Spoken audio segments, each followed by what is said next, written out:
neste momento, Deus, através desta emissora, leva até você mais um programa de fé, com hinos, orações e uma palavra poderosa a seu favor.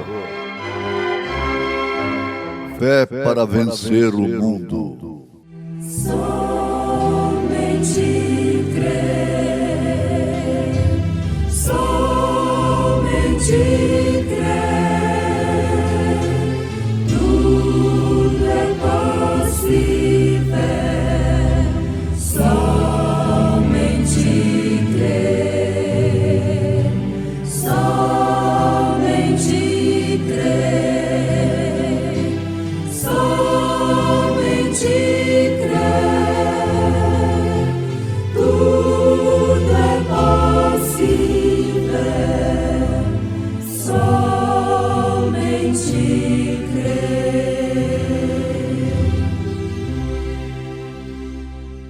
Faze-me conhecer, Senhor, o meu fim, e a medida dos meus dias qual é, para que eu sinta quanto sou frágil.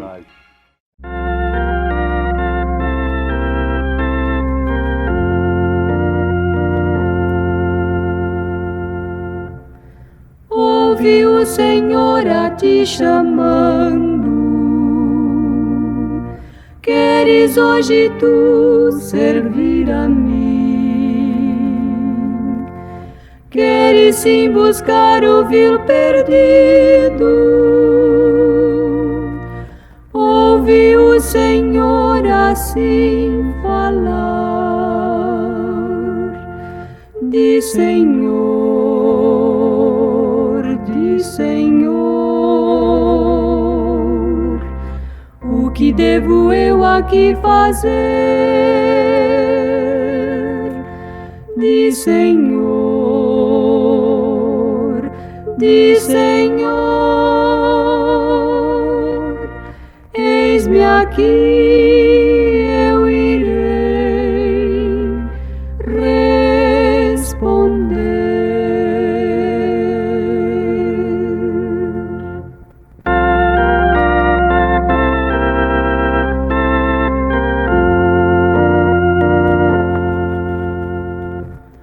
Os perdidos deste mundo clamam,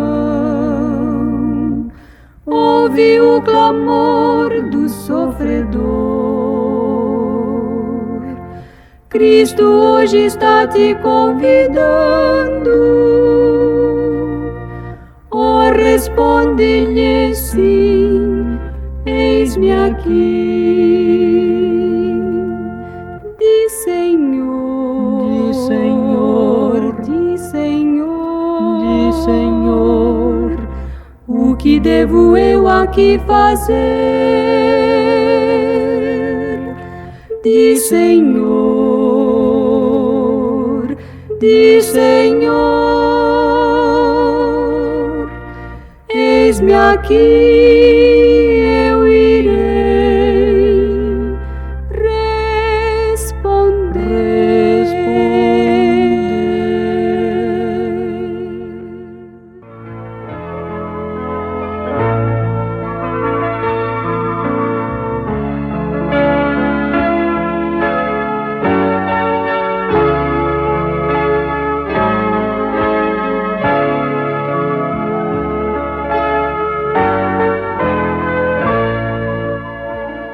Faça-me, Senhor, reconhecer os meus próprios erros.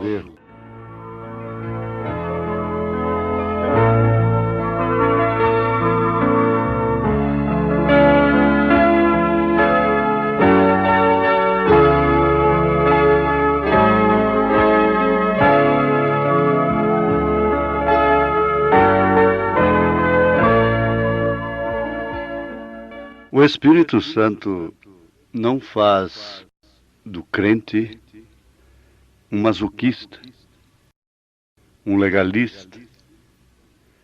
O Espírito Santo de Deus não é um espírito religioso, que muitos confundem com o Espírito de Deus. Agora, meus ouvintes, vamos pensar um pouquinho juntos aqui. De acordo com o tempo que nós estamos vivendo, que ninguém discute, ninguém discorda, que são os últimos dias. São os dias iguais aos de Noé, aos de Sodoma e de Gomorra. E que ninguém consegue ser aquilo que deveria ser. Ninguém consegue. Nós temos de entender o seguinte: nesses dias, de qualquer maneira, de qualquer forma que o Evangelho for pregado, de uma maneira real, da maneira que ele é, alguém tem que ser ofendido. É difícil. Como se prega essa Bíblia sem ofender os sentidos humanos? Os sentidos humanos vivem em função do que é humano. E o humano tem uma inclinação natural, que é inimizade contra Deus. São Paulo afirma isso, que a inclinação da carne é inimizade contra Deus. E a lei da gravidade está pregando aí, mostrando claramente que para o lado que a árvore está inclinada, ela vai cair. A inclinação da nossa carne, sem exceção de ninguém, de homem algum, de mulher alguma, essa inclinação é inimizade contra Deus. O que significa? É inimizade contra as nossas próprias almas. Tem duas maneiras de viver. Viver em função da carne, do que é humano, buscar a Deus, orar, ir à igreja, ler a Bíblia, ser religioso, ser honesto, procurar até obedecer os mandamentos, mas tudo em benefício do que é humano. Isso ninguém pode contestar. O profeta de Deus para esta era disse: é difícil um homem ser usado por Deus como aquele.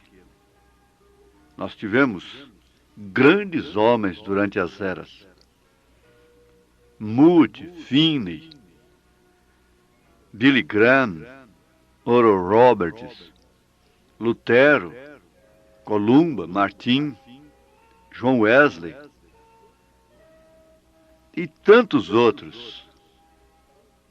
Na ala pentecostal, então, homens poderosos, de vida vivida mesmo.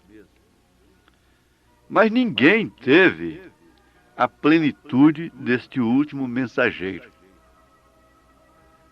E você sabe o que ele disse?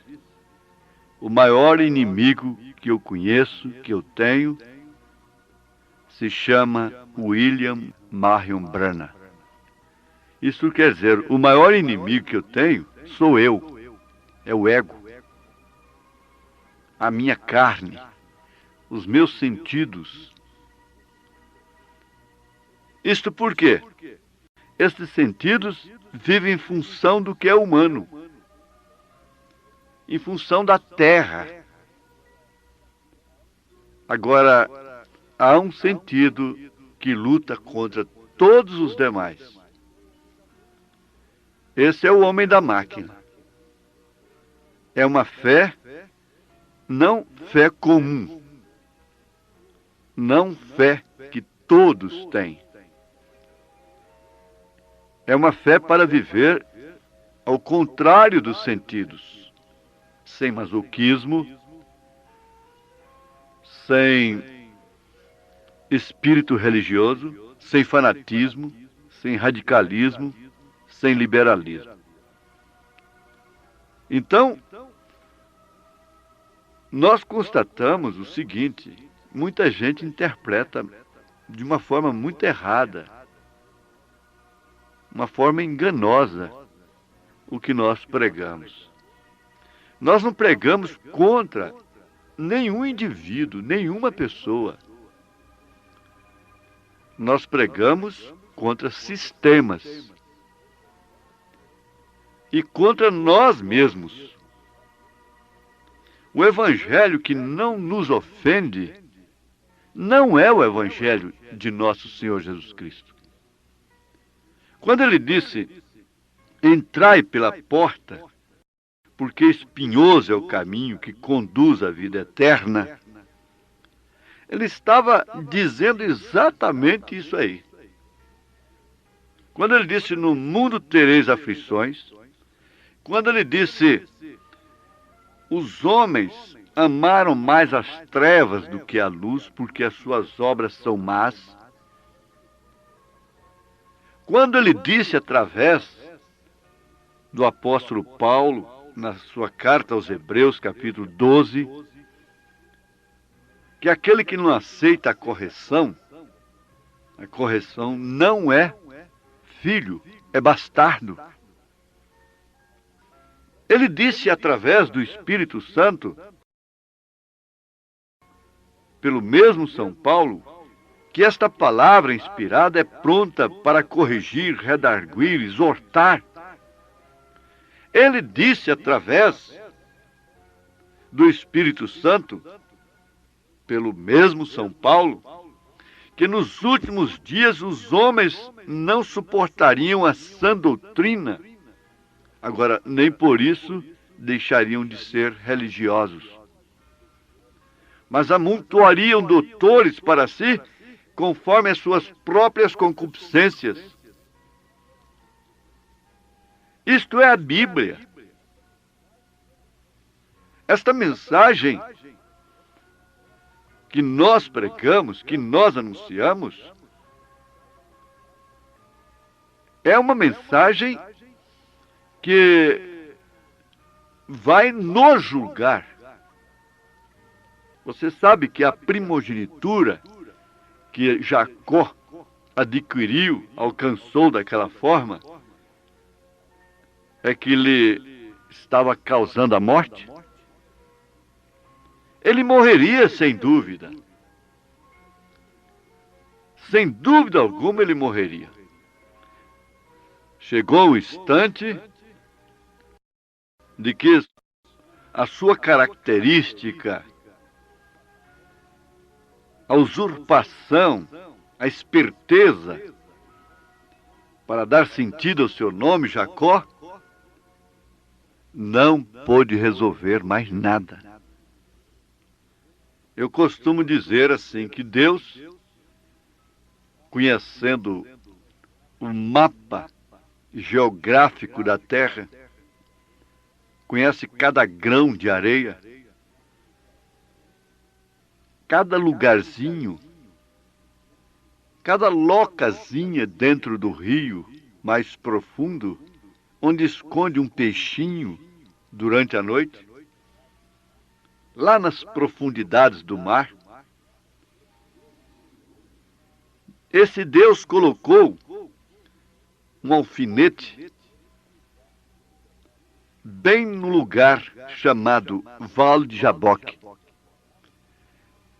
Em outras palavras, a Bíblia nos mostra isso, dizendo assim: olhe, Jacó, você pode dar suas voltas, pode usar as suas espertezas. Eu vou te esperar nesse lugarzinho aqui da terra. Você está vendo esse mapa aqui? Naquela hora, seu gado, as suas cabras malhadas, as suas esposas, essa por quem você trabalhou 14 anos, porque ele trabalhou por causa de Raquel. Essa que vem trazendo os ídolos de seu pai. tudo isso que você adquiriu com espertezas não vai resolver nada para você. Não. Estão aí pelejando para o homem durar 120 anos, 150 anos. Ora, gente, já houve quem durou 965 anos e já morreu. Já morreu. Durou quase 1000 anos, mas já morreu. Você pode durar 200, 300, 400, 500 anos, mas vai morrer. Vai chegar o seu fim. Não tem jeito, isso está decretado. E quanto mais viver, mais pecado, mais condenação. Quanto mais tempo passar. Agora, eu vou te esperar lá, Jacó. É nesse lugarzinho aí, naquele valezinho. É o Vale de Jaboque. Você vai sair de lá mancando e com outro nome. Você vai enfrentar o Esaú, seu irmão, cara a cara. Não vai ser com bois, não vai ser com cabras malhadas, não vai ser com dinheiro, vai ser com o meu poder. Ah, minha irmã, meu irmão, quando nós chegarmos nesse lugarzinho, a nossa vida muda. Muda completamente. Aí então nós passamos a reconhecer os nossos próprios erros. A pregação do verdadeiro evangelho envolve o próprio pregador. Os anjos atentaram para pregar o evangelho. Deus não permitiu. E a Bíblia exige que o pastor, o bispo, seja casado, marido de uma mulher, e que tenha filhos, para saber lidar com as famílias. Leia em 1 Timóteo capítulo 3. A Bíblia exige. Em Hebreus capítulo 5, Paulo afirma que ninguém deve tomar essa honra para si se não for chamado como Arão. Agora, são homens tirados dentre os homens, rodeados de fraquezas, para saberem assim se compadecer dos errados. E quem compadece do errado, corrige-o. Não pelo seu próprio mérito. Quem se compadece do errado, se ajunta com ele e juntos se corrigem. Todo verdadeiro pregador está sentado entre o povo. Ele está lá no púlpito pelo ofício. Mas como homem, ele está sentado entre os humanos, entre as ovelhas. Ele está sujeito às mesmas paixões como Elias estava. Então esse programa não é para fazer proselitismo, não é para tirar membros das igrejas, não é para você sair de sua igreja, seja qual for ela. Vocês estão enganados. Isto quer dizer, muitos irmãos estão enganados acerca desta mensagem, deste ministério. Para começar, me permitam o eu. Eu não consinto, nunca consenti, ímpio algum vir falar de qualquer irmão, de qualquer igreja. As pessoas que já foram no meu escritório com esse espírito, elas foram rechaçadas. Não aceito ninguém falar dos pentecostais, dos pastores. Não aceito ninguém falar nem mesmo dos padres ou de qualquer líder religioso. Agora, quando o Espírito Santo nos usa para mostrar o estado do mundo e os erros doutrinários, então aí a coisa não é humana. Não é uma política religiosa. A Bíblia, de qualquer forma que ela for pregada na unção do Espírito Santo, ela é agora exclusivamente para os crentes. As cartas de São Paulo são para a igreja. As cartas de São Pedro são para a igreja. As cartas de São João são a igreja. As cartas de Jesus no Apocalipse, 7 igrejas, possuindo características que seriam evidenciadas durante as eras. O bom é que todos nós pudéssemos encontrar este mesmo lugar juntos. O que adianta estarmos como credores, como Esaú estava? Esaú era um credor àquelas alturas. E Jacó, que foi tão esperto, tão valente, tinha que encará-lo e temê-lo como temeu. Mas o que adianta ser credor? Estar do outro lado do vale. O que adianta? O que resolve isto? Porque Deus amou a Jacó e aborreceu Esaú. Então é preferível sermos aqueles que estão em questão, em problemas. Jacó estava em problemas. Será que dá para entender? Davi pediu: Senhor, faz-me conhecer, Senhor, o meu fim e a medida dos meus dias. Qual é? Que eu sinta quanto sou frágil. No Salmo 139, você pode ler esse Salmo 139 agora aí na sua casa. Senhor, tu me sondaste e me conheces. Tu conheces o meu assentar e o meu levantar. De longe entendes o meu pensamento. No fim ele diz: sonda-me, ó Deus, e conhece o meu coração. Prova-me e conhece os meus pensamentos. E vê se há em mim algum caminho mau, e guie-me pelo caminho eterno. Mas qual é a necessidade de hoje? A necessidade do doente é saúde, do presidiário é liberdade, daquele que está preso. Mas aquele que vê os seus próprios erros sente necessidade de perdão. Foi isso que aconteceu com o ladrão crucificado, arrependido, que pôde ver os seus próprios erros e clamar: lembra-te de mim quando entrares no teu reino. E Jesus lhe respondeu: hoje mesmo estarás comigo no paraíso. Deus te abençoe.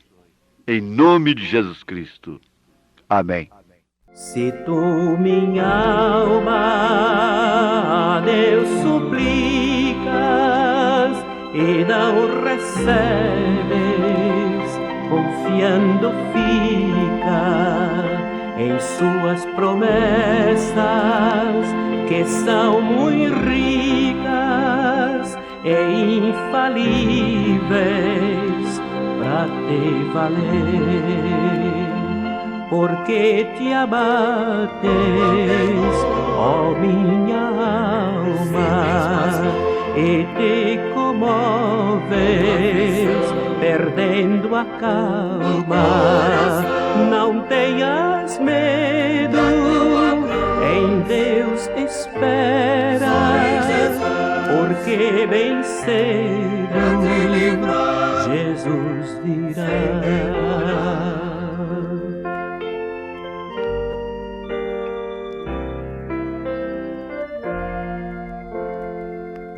Terás em breve as dores findas no dia alegre da sua vinda. Se Cristo tarda, espera ainda. mais um pouquinho e o verás, porque te abates, ó minha alma, e te comoves, perdendo a calma. Não tenhas medo, em Deus espera, porque bem cedo Jesus virá.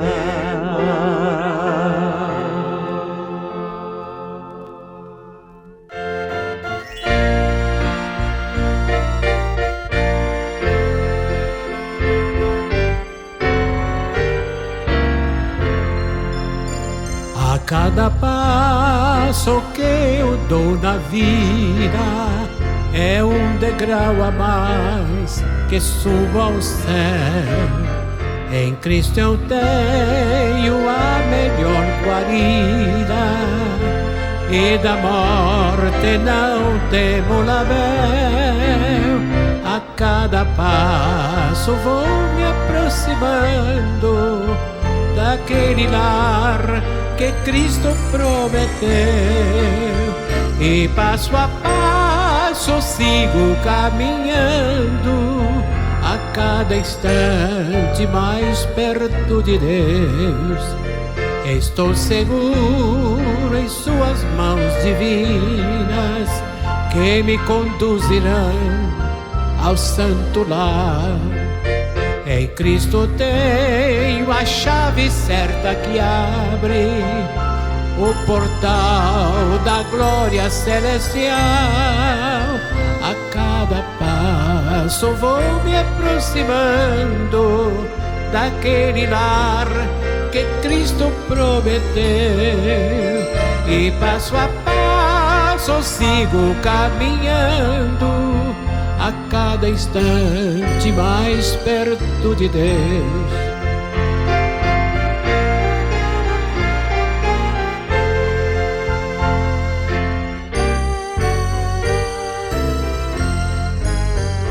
Às vezes sinto-me tão desolado, quando as tristezas vêm me assaltar. Então eu olho para o Mestre amado, que me diz: ser firme no avançar. A cada passo vou me aproximando daquele lar que Cristo prometeu, e passo a passo sigo caminhando, a cada instante mais perto de Deus.